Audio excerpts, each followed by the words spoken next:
Des familles endeuillées, des vies brisées, des destins stoppés brutalement à fleur de l'âge. Voici une nouvelle méthode de jalousie de plusieurs aigris qui se traduit dans les tueries en série d'un benguiste.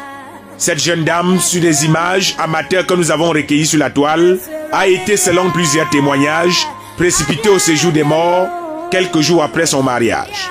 D'après les récits concordants de ses proches, elle a quitté le pays de l'oncle Sam pour devenir une madame.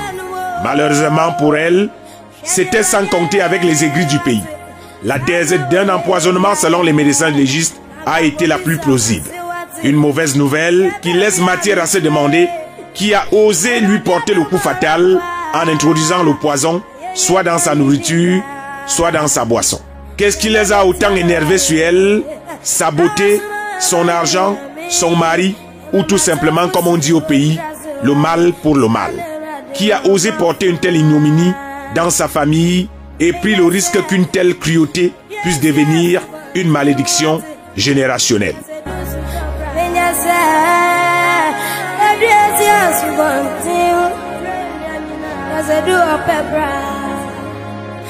Elle a pourtant, comme plusieurs benguistes, donné à manger et à boire à plusieurs affamés de son entourage, qui ont fini par la diffamer jusqu'à l'enterrer.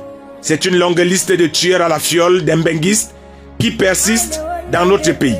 Le poison a remplacé le poisson dans les plats et les glaçons dans les verres. Les aigris se baladent désormais avec, comme on dit chez nous, la ratachop d'ail dans leur poche. Les benguistes qu'on était censés raccompagner à l'aéroport sont conduits à l'aéromorgue. Ils nous ont pourtant farotés en euros. Nous sommes devenus, nous les sans-boulots, leurs bourreaux. Ils nous ont permis de nous coucher sur des fauteuils en cuir. Nous avons décidé de les faire dormir dans les cercueils. Ils nous ont offert des parfums et ils sont devenus nos défunts. Ils nous ont fait goûter au caviar. Nous leur avons montré l'intérieur des corbillards. Que leur reprochons-nous exactement? Nous les voyageurs de nuit qui n'avons jamais vu à quoi ressemble un aéroport. Nous qui voyageons toujours dans les airs sans jamais prendre l'hélicoptère. Toujours en train de se plaindre mais sans nous pendre définitivement.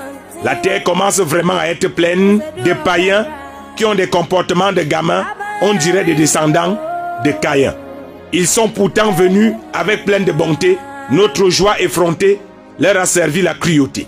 Il est peut-être temps que dans les mariages, que les seuls invités soient les couples mariés officiellement. Les gens qui font semblant d'applaudir les mariés avec leurs faux youyou doivent désormais laisser.